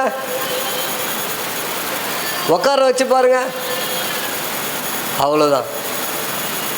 அவர் என்னை வளரவே விட மாட்டார். எனக்கு வளர்ச்சி பிடிக்கவே இல்லை. ஒரு டெஸ்ட்டு தான் வச்சு பார்த்தாங்க. டெஸ்ட்டில் நீ என்ன ஆகலை? பாஸ் பண்ணல. அல்லேலூயா சொல்லாமா? ஆமாம், டெஸ்ட்டில் பாஸ் பண்ணல. அப்போ நம்ம பரிசுத்தவான்கள்லாம் அப்படி டெஸ்ட்டு பண்ணாங்க. இந்த நாளில் டெஸ்ட்டு பண்ணி பார்த்தீங்கன்னா அவ்வளோதான். நிறைய பேர் பின்மாற்றத்துக்கே போயிடுவாங்க. போயா, இயேசுவை வேணாம், ஒன்றுமே வேணாம். அல்லேலூயா. ஆமாம், நாங்கள் பின்மாற்றத்துக்கே போயிடுறோம். எங்களுக்கு வேணாம், இந்த சாமியே வேணாம் எங்களுக்கு, அப்படி போயிடுவாங்க. கர்த்தருக்கு ஸ்தோத்திரம். அப்படி இல்லை, சில வேலைகளில் நம்ம கீழ்ப்படுத்த வேண்டிய நிலைமை வரும். அப்போ நம்ம என்ன செய்யணும்னா கீழ்ப்படிஞ்சு போகணும். அல்லேலூயா சொல்லாமா? கீழ்ப்படிஞ்சு போகணும். அது உன்னுடைய அழைப்பு. அப்போ உனக்கு ஒரு சுயாதீன அழைப்பு ஒன்று வரும். அல்லேலூயா சொல்லாமா? நீ ஒருத்தங்களை நடத்துவ. அல்லேலூயா சொல்லாமா? அவன் உனக்கு கீழ்ப்படிவான். அல்லேலூயா சொல்லாமா? உன்னை நடத்துகிறவங்களுக்கு நீ கீழ்ப்படியலைன்னா நீ நடத்தும் பொழுது அவன் கீழ்ப்படிய மாட்டான். அல்லேலூயா சொல்லாமா? அப்போ அவனவன் அழைக்கப்பட்ட நிலைமையில் எப்படி இருக்கணும்? நிலைத்திருக்க வேண்டும். அல்லேலூயா சொல்லாமா? அடுத்ததாக நம்ம பார்க்கும் பொழுது 1 யோவான் 2ஆம் அதிகாரம் 17ஆம் வசனம் வாசிங்க. உலகமும் அதை இச்சையை ஒழிந்து போவோம், தேவனுடைய சித்தத்தின்படி செய்கிறவனோ என்றென்றைக்கும் நிலைத்திருப்பான். அல்லேலூயா சொல்லாமா? அப்போ கிறிஸ்தவ வாழ்க்கையில் நம்ம நிலைத்து இருக்கணும் அப்படின்னா தேவனுடைய சித்தத்தை செய்யணும். அல்லேலூயா சொல்லாமா? நம்ம சித்தத்தை செய்து பாடிக்க கூடாது. இன்னைக்கு எல்லாத்துலேயும் நம்மளுடைய சித்தம்தான். படிப்பா, கல்யாணமா, எல்லாத்துலேயும் நம்ம சித்தம்தான்.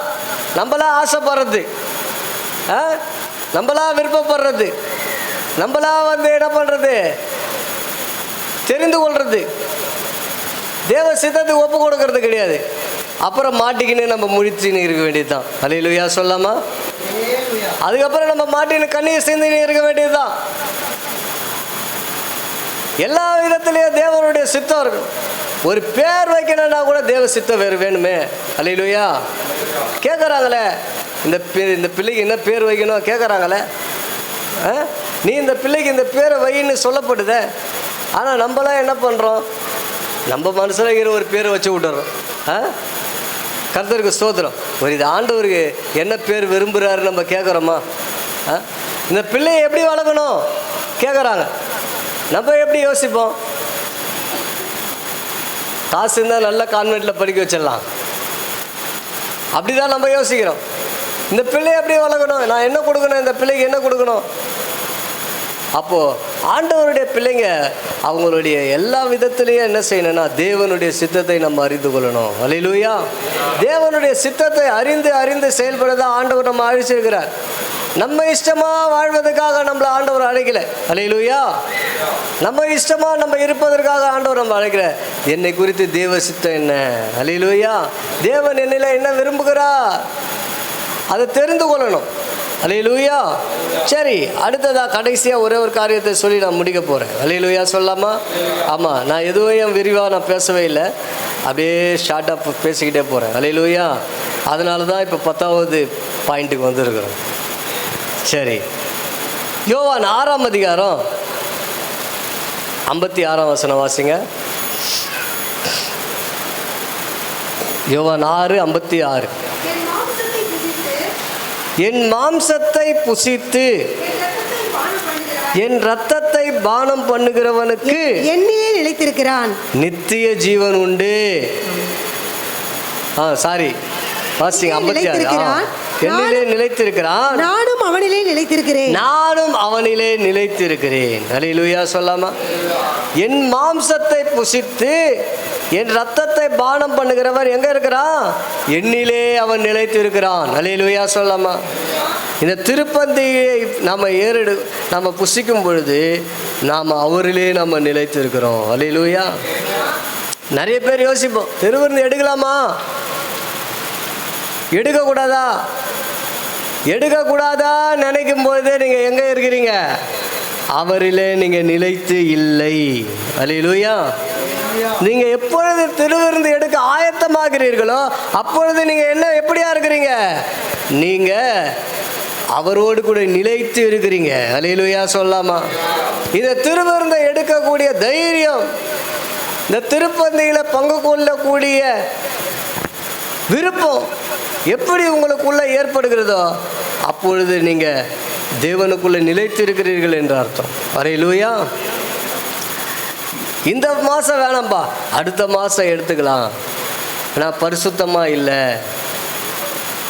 அப்படின்னு நீங்கள் நினைப்பீங்கன்னா நீங்கள் ஆண்டவருக்குள்ளே நீங்கள் நிலைத்து இல்லை என்று அர்த்தம். அல்லேலூயா சொல்லாமா? அல்லேலூயா. ஆமாம். அப்போ திருவிருந்தை புசிக்காதவங்களுக்கு என்ன நிலைமை உண்டாகும்? புசிக்கிறவங்களுக்கு என்ன நிலைமை உண்டாகும்? நீங்கள் வாசிங்க 54ஆம் வசனம். என் மாம்சத்தை புசித்து என் ரத்தத்தை பானம் பண்ணுகிறவனுக்கு நித்திய ஜீவன் உண்டு. என் மாம்சத்தை புசித்து என் ரத்தத்தை பானம் பண்ணுகிறவனுக்கு நித்திய ஜீவன் உண்டு. அல்லேலூயா சொல்லாமா? அப்ப அவருக்குள்ளே நிலைத்து இருக்கிறவனுக்கு தான் நித்திய ஜீவன். அல்லேலூயா சொல்லாமா? அவரோடு கூட நிலைத்திராதவங்களுக்கு என்ன இல்லை? நித்திய ஜீவன் கிடையாது. இயேசுவை விட்டவங்க, பாதியிலே விட்டவங்களுக்கு பரலோகம் கிடையாது, நித்திய ஜீவன் கிடையாது.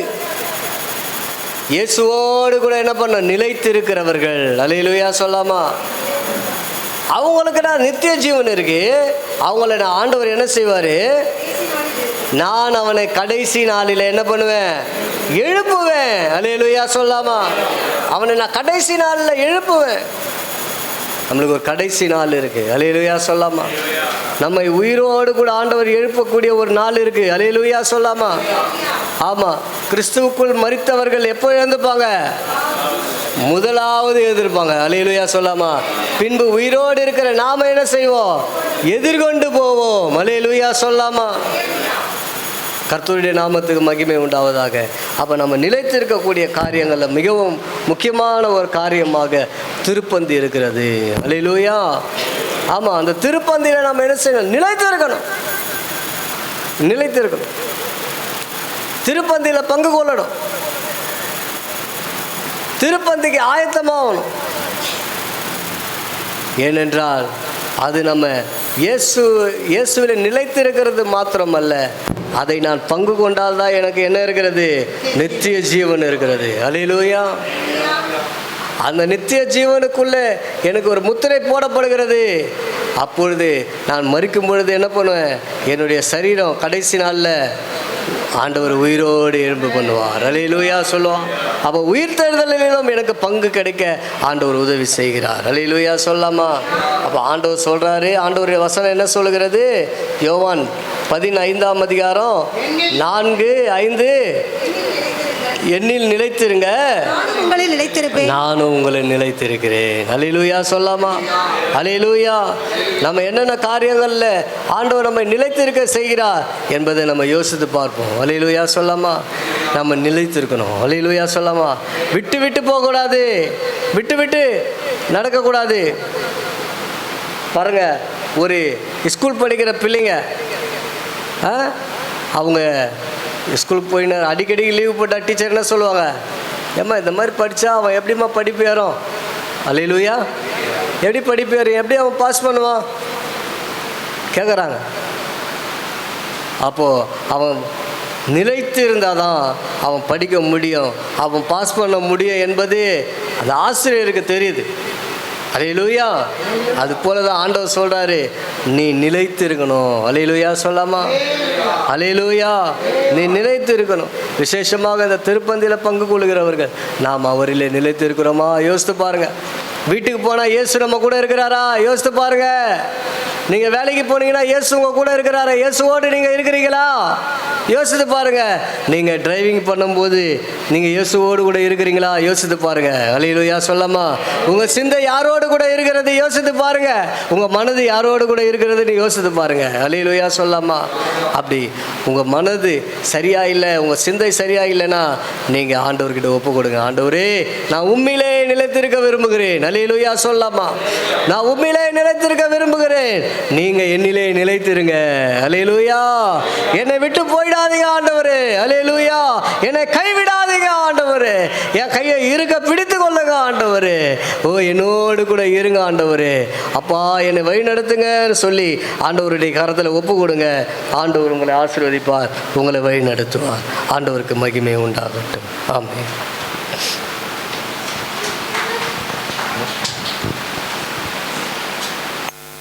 அல்லேலூயா. கர்த்தர் பரிசுத்த நாமத்திற்கு மகிமை உண்டாவதாக. இன்றைக்கு நாம் ஆண்டவர் சத்தியத்தில் நிலைத்திருக்கும்படி இந்த நாளிலே அவருடைய வார்த்தையை நாம் அறிந்து கொண்டோம். எத்தனை காரியம் பாருங்கள். இது குறைவானது, இன்னும் அதிகம் நிறைவாக இருக்குது. இல்லை, நிலைத்திருக்கும்படி எப்படி நிலைத்திருக்கணும், எப்படி நிலைத்திருக்க அந்த கிருபையை நாம் பெற்றுக்கொள்ள வேண்டும் என்று ஆழமான சத்தியத்தினாலே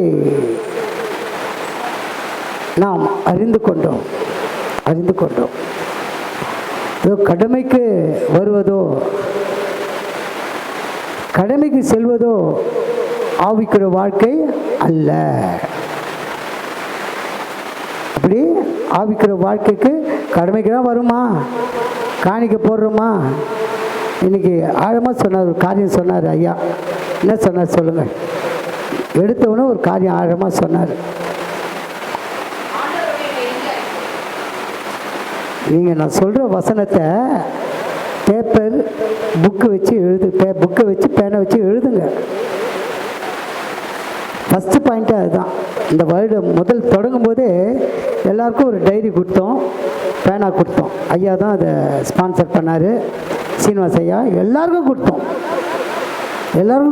அது வீட்டில் வச்சுட்டீங்க, சரி விடுங்க, பரவாயில்ல. ஆனால் இதில் நல்ல கவனமாக இருங்க. சொல்கிற வசனத்தை எழுதுங்க.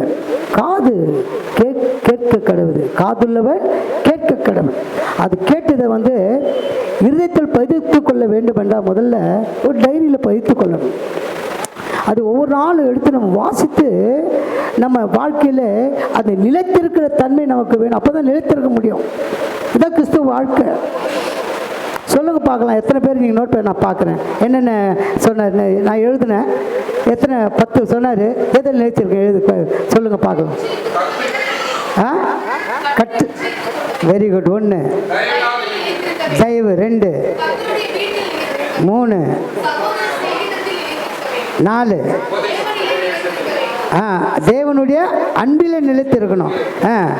6 5 உபதேசத்தில், விசுவாசத்தில், அழைப்பில், சித்தத்தின்படி செய்கிறவன்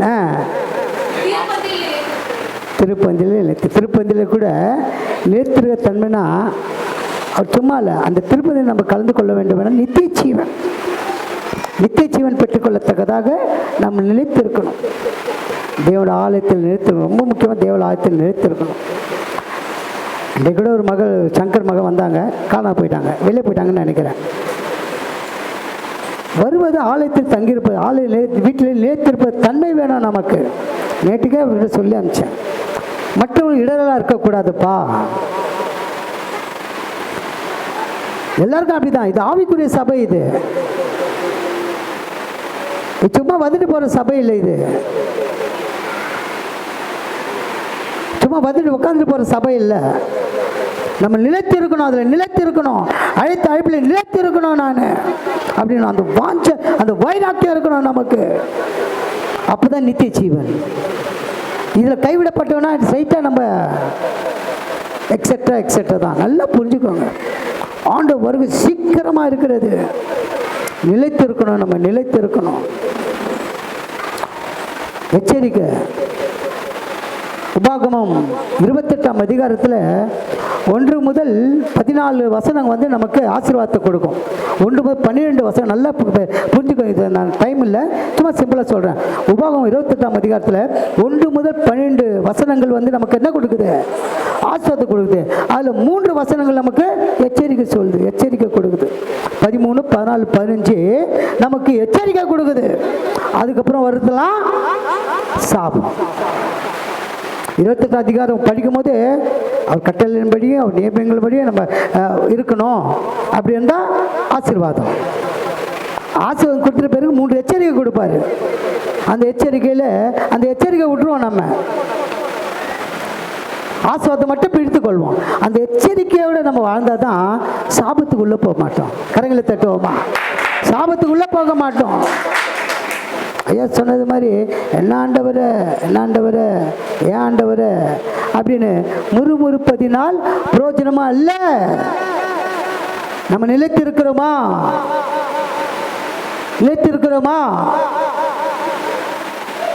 ஏற்கனவே இந்த வசனத்தை இவ்வளோ ஆழமாக போல மேலோட்டமாக நாம் தியானித்து இருக்கிறோம். ஐயா ஆழமாக கொண்டு போயிட்டாரு. அந்த சத்தியத்தை ஆழத்தில் கொண்டு போயிட்டார் நம்மளை. அப்படிதான் நாங்கள் வளர்ந்தோம். அப்படிதான் நீங்களும் இருக்கணும். நாம மட்டும் பரலோகத்துக்கு போவது நியாயம் அல்ல, அது ஆண்டவருடைய காரியம் அல்ல. நல்லா புரிஞ்சுக்கோங்க. நிலைத்திருங்க. கர்த்தர் நிச்சயமாய் நாம் உயிரோடு இருந்தால், கர்த்தருக்கு சித்தமாய் உயிரோடு இருந்தால் அது எதுக்கொண்டு போவோம்? நித்திரை அடைந்தால் நம்ம மரணம் நித்திரை அடைந்தால் ஆண்டு நிலைத்திருந்தா தான் நிலைத்திருக்காவிட்டா மரணம். ஆண்டுக்குள்ளே நிலைத்திருந்தால் நித்திரை, நிலைத்திராவிட்டால் மரணம் என்றாலே நரகம் தான். நித்திரை தான் உயிர்த்தெழுதல். கரங்களை தட்டி கர்த்தர் நாமத்தை மகிமைப்படுத்தும். ஆழமான சத்தியத்துக்கு நம்ம அறிந்து கொண்டோம். எந்த ஆர்சி சபையிலையோ அம்மா போன வாரம் சொன்னாங்க, என்னய்யா 1 மணி நேரத்தில் முடிச்சிட்டாங்க, அவங்க சொல்கிறதே புரிய மாட்டேங்குது, நாங்கள் ஏன் தான் போனோன்னு தெரியல, எனக்கு ரொம்ப கோபமாகிடுச்சு, என்ன பேசுகிறாங்கன்னு தெரியல, 1 ஹவரில் எல்லாத்தையும் முடிச்சுட்டு அனுப்பிச்சிட்டாங்க. சத்தியத்தை அறிவிகள், சத்தியம் உங்களை விடுதலை ஆக்கும்.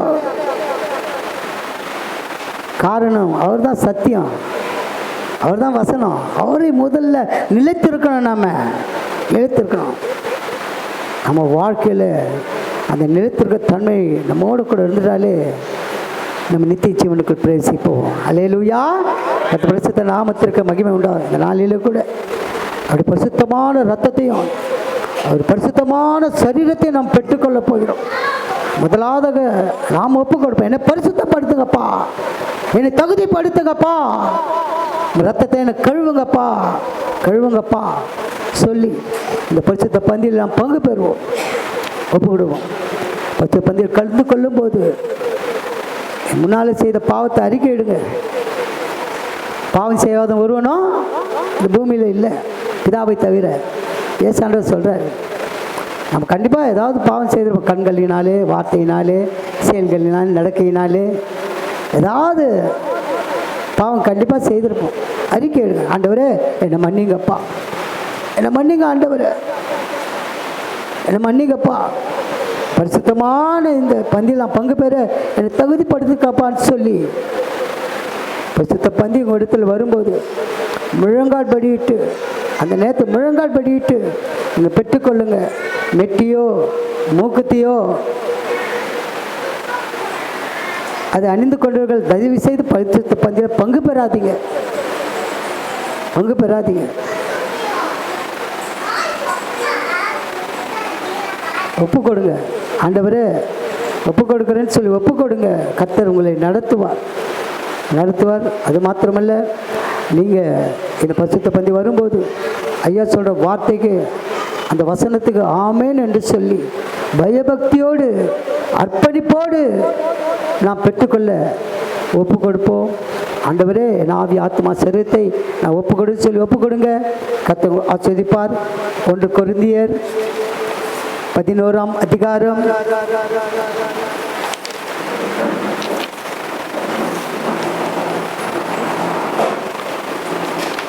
'திருவந்து வரும்போது உங்கள் இடத்துல வரும்போது முழங்கால் படிடுங்க. இப்போது உங்களுக்கு பலன் இருந்தால் முழங்கால் போட்டுக்கொள்ளுங்க, ஒன்றும் தப்பு இல்லை. திருவந்து உங்கள் இடத்துல வரும்போது முழங்கால் படிட்டு அந்த அவருடைய சரீர ரத்தத்தை பெற்றுக்கொள்ளுங்க. இன்றைக்கு நம்மோட ஆண்டவர் பேசியிருக்கிறார். நிலைத்திருங்க, எப்படி நிலைத்திருங்க. வரும்போது முழங்கால் படிட்டு வாங்க. முடியாவிட்டால் கூட போல கண்களை மூடி ஸ்தோத்திரம் பண்ணி அதை ரொம்ப பயபக்தியோடு பெற்றுக்கொள்ளுங்க. காரணம் மெய்யான போஜனம். அது என்ன? மெய்யான போஜனம், ஜீவனை கொடுக்கிற போஜனம், நித்திய ஜீவனை கொடுக்கிற போஜனம். நாம் நிலைத்திருக்க முடியாது. ஒப்பு கொடுப்போம். ஒப்பு கொடுத்து வசனத்தை நான் படிக்கும்போது நீங்கள் பைபிளை வேதாகமத்தை கையில் எடுத்து நீங்கள் அது கண்களினாலே பாருங்க, இதயத்திலே அப்படியே அதை பதித்து கொள்ளுங்க. கர்த்தர் உங்களை ஆசீர்வதிப்பாராக. ஆமென், ஆமென். Thank you Jesus. 1 கொரிந்தியர் 11ஆம் அதிகாரம் 23ஆம் வசனத்திலிருந்து நான் வாசிக்கிறேன். நான் உங்களுக்கு ஒப்புவித்ததை கர்த்தரிடத்தில் பெற்றுக்கொண்டேன். என்னவெனில், கர்த்தராகிய இயேசு தாம் காட்டி கொடுக்கப்பட்ட அன்று ராத்திரியிலே அப்பத்தை எடுத்து ஸ்தோத்திரம் பண்ணி அதை பிட்டு, நீங்கள் வாங்கி புசியுங்கள், இது உங்களுக்காக பிற்கப்படுகிற என்னுடைய சரீரமா இருக்கிறது, என்னை நினைவு கூறும்படி இதை செய்யுங்கள் என்றார். போஜனம் பண்ணின பின்பு அவர் அந்தபடியே பாத்திரத்தையும் எடுத்து, இந்த பாத்திரம் என் இரத்தத்தினாலாகிய புதிய உடன்படிக்கையாய் இருக்கிறது, நீங்கள் இதை பானம் பண்ணும் போதெல்லாம் என்னை நினைவு கூறும்படி இதை செய்யுங்கள் என்றார். ஆகையால் நீங்கள் இந்த அப்பத்தை புசித்து இந்த பாத்திரத்தில் பானம் பண்ணும் போதெல்லாம் கர்த்தர் வருமளவும் அவருடைய மரணத்தை தெரிவிக்கிறீர்கள். இப்படி இருக்க, எவன் அபாத்திரமாய் கர்த்தருடைய அப்பத்தை புசித்து அவனுடைய பாத்திரத்தில் பானம் பண்ணுகிறானோ, அவன் கர்த்தருடைய சரீரத்தையும் இரத்தத்தையும் குறித்து குற்றமுள்ளவனாயிருப்பான். எந்த மனுஷனும் தன்னை தானே சோதித்தறிந்து இந்த அப்பத்தில் புசித்து இந்த பாத்திரத்தில் பானம் பண்ண கடவுள் எண்ணத்தினாலெனில் அபாத்திரமாய் போஜனம் பானம் பண்ணுகிறவர் கர்த்தர் சரீரம் இன்னதென்று நிதானித்து அறியாததினால் தனக்கு ஆக்கினை தீர்ப்பு வரும்படி போஜனம் பானம் பண்ணுகிறான். இது நிமித்தம் உங்களில் அநேகர் பலவீனரோ வியாதி உள்ளவருமாய் இருக்கிறார்கள், அநேகர் நித்திரையும் அடைந்திருக்கிறார்கள். நம்மை நாமே நிதானித்து அறிந்தால் நாம் நியாயம் தீர்க்கப்படும். சுத்தம் செய்யும் அக்கி